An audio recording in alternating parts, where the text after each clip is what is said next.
किसी भी प्रोडक्ट को मार्केट से लेते समय कभी उस पर आंख बंद करके भरोसा मत करना और कभी भी किसी भी प्रोडक्ट को उसकी पैकेजिंग के हिसाब पर जज मत करना।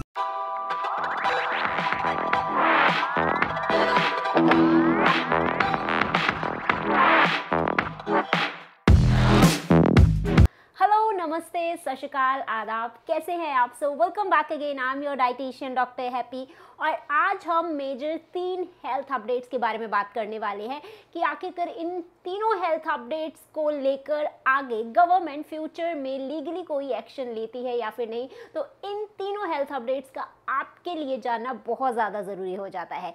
Let's begin. सबसे पहली हेल्थ अपडेट हम सभी को शॉकिंग करने वाली है कि नेस्ले के 70% यानी कि 70% से भी ज़्यादा पैकेज प्रोडक्ट्स अनहेल्दी हैं और कुछ प्रोडक्ट्स इतने ज़्यादा वर्स हैं कि अगर उन्हें नेस्ले बार बार रेनोवेट भी कर ले तो भी उनका न्यूट्रिशन लेवल इंप्रूव नहीं होने वाला। नेस्ले ग्लोबली एक मैग्निफिसेंट कंपनी है जिसकी सेल 186 देशों से भी ज़्यादा होती है, जिसमें 2000 से भी ज़्यादा ब्रांड्स प्रेजेंट है। स्विस नेस्ले इंडिया की बात करें तो हज़ारों की तादाद में इसके प्रोडक्ट्स अवेलेबल हैं। Nescafe, Maggi, Milky Bar, KitKat, Bar One, baby foods, instant formula, sports drink, Maggi, confectioneries, beverages, milk, dairy products, बहुत सारे नेस्ले के प्रोडक्ट्स हमारे देश में अवेलेबल हैं। रिसेंटली ही ऑस्ट्रेलियन हेल्थ सिस्टम ने नेस्ले के प्रोडक्ट्स को रिव्यू किया, उसके ऊपर सर्वे की और उसके बाद इसके 70% जो पैकेज फूड आइटम्स हैं उन्हें थ्रेशोल्ड जितनी रेटिंग भी नहीं मिली और उन्होंने क्लियरली लिख दिया कि नेस्ले के 70% package food products recognised health system में नहीं आते। रिकॉग्नाइज्ड हेल्थ सिस्टम में सिर्फ वही फूड प्रोडक्ट्स आते हैं जब किसी भी फूड प्रोडक्ट को बनाया जाता है, उसकी मैन्युफैक्चरिंग की जाती है, तो उस टाइम पर उनमें किन किन चीज़ों का इस्तेमाल किया जाता है और जो भी चीज़ें उसमें इस्तेमाल की जाती हैं, कोई भी केमिकल्स उसमें इस्तेमाल होते हैं, चाहे वो एडिटर्स होते हैं, प्रिजर्वेटिव्स होते हैं, एनहांसर्स होते हैं, थिकनिंग एजेंट्स होते हैं, वो सारे के सारे एक मिनिमम लेवल में प्रेजेंट होने चाहिए ताकि जब वो हम लोगों के पास पहुंचे तो उस टाइम पर वो हमारी बॉडी को हार्म ना करे। लेकिन सिर्फ 30% ऑफ फूड प्रोडक्ट्स को ही थ्रेशोल्ड रेटिंग का टैग मिला है और थ्रेशोल्ड रेटिंग का टैग 5 में से दिया जाता है 3.5। अगर आपको इसके ऊपर एक डिटेल्ड वीडियो चाहिए तो मुझे कमेंट सेक्शन पर लिखकर बता देना, मैं डेफिनेटली उसके ऊपर एक डिटेल वीडियो लेकर आ जाऊंगी। लेकिन जो ऑस्ट्रेलियन हेल्थ सिस्टम ने रिसेंटली इसके ऊपर स्टडी की है उन्होंने क्लियरली बताया है कि 96% of beverages, 99% of confectioneries of Nestle are really very very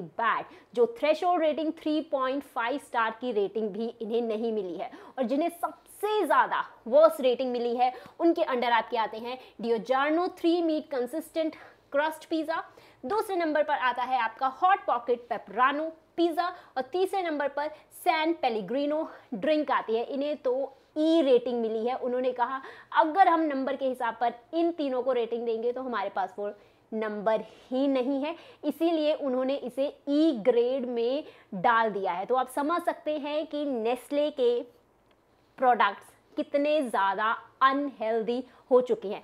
आखिरकार इस चीज़ को नेस्ले मान रहा है या नहीं। नेस्ले ने इस चीज़ को एडमिट किया है और वो कह रहा है कि हम अपने फूड प्रोडक्ट्स को अब सुधार रहे हैं। अगर हम पिछले 7 सालों में देखेंगे तो हमने अपने फूड प्रोडक्ट्स के न्यूट्रिशन लेवल को बहुत ज़्यादा इम्प्रूव किया है। हम 14 से 15% शुगर और सॉल्ट कंटेंट को ऑलरेडी कम कर चुके हैं और हम आने वाले दिनों में और भी ज़्यादा कम करेंगे और बहुत सारे नए प्रोडक्ट्स भी लॉन्च करेंगे। तो इससे आप खुद सोच सकते हैं कि अगर नेस्ले ये खुद चीज़ कह रहा है, ये खुद चीज़ मान रहा है कि हम अपने न्यूट्रिशन लेवल को इम्प्रूव कर रहे हैं, तो इससे पहले जो नेस्ले के फूड प्रोडक्ट्स होंगे उनमें कितनी बड़ी तादाद में चीज़ें प्रेजेंट होगी और हम लोग उसे ईजिली जाकर परचेज भी कर लेते हैं। और अगर आप सभी को याद होगा तो नेस्ले की जो मैगी इंस्टेंट है 2015 में वो बैन भी हुई थी और उसके बैन होने के 2 कारण थे, क्योंकि उसमें लेड जो बहुत ही ज़्यादा टॉक्सिक केमिकल है वो पाया गया था। लेड अगर आपकी बॉडी में चला जाए तो आपकी बॉडी को मालूम नहीं चलता, बिकॉज वो आपके माउथ में, टीथ में, टंग में स्टिक हो जाता है।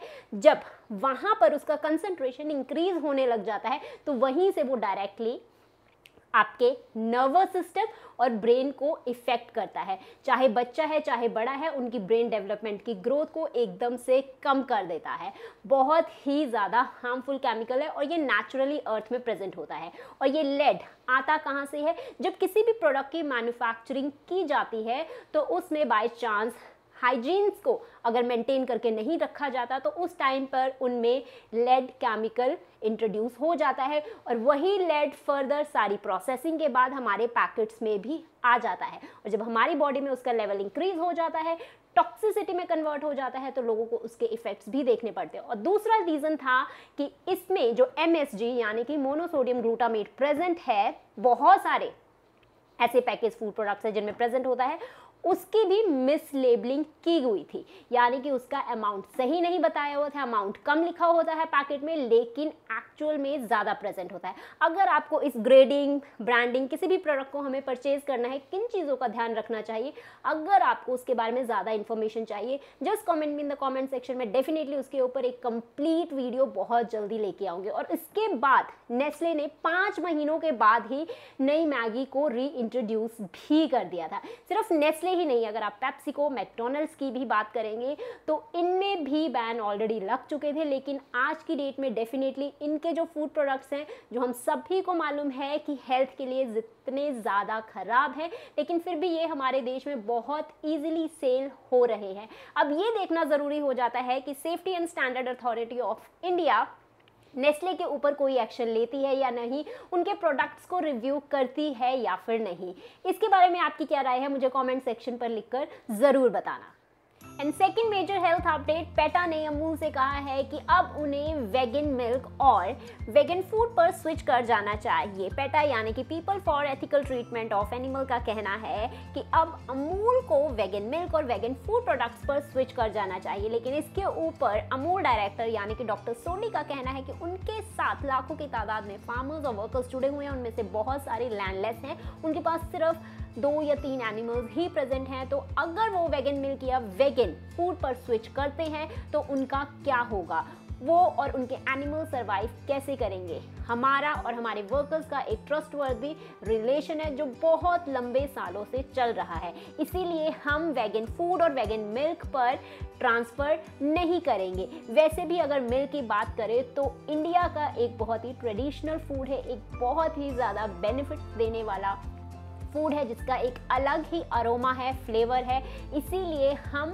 अपने ही जो नॉर्मल मिल्क है हम उसके साथ ही स्टिक रहेंगे। लेकिन इसके बावजूद भी पेटा फोर्स कर रहा है, एंकरेज कर रहा है, और सिर्फ अमूल को ही नहीं, अदर मेजर डेयरी कंपनीज को भी पेटा ने कहा है कि आपको वेगन फूड और वेगन मिल्क पर स्विच कर जाना चाहिए।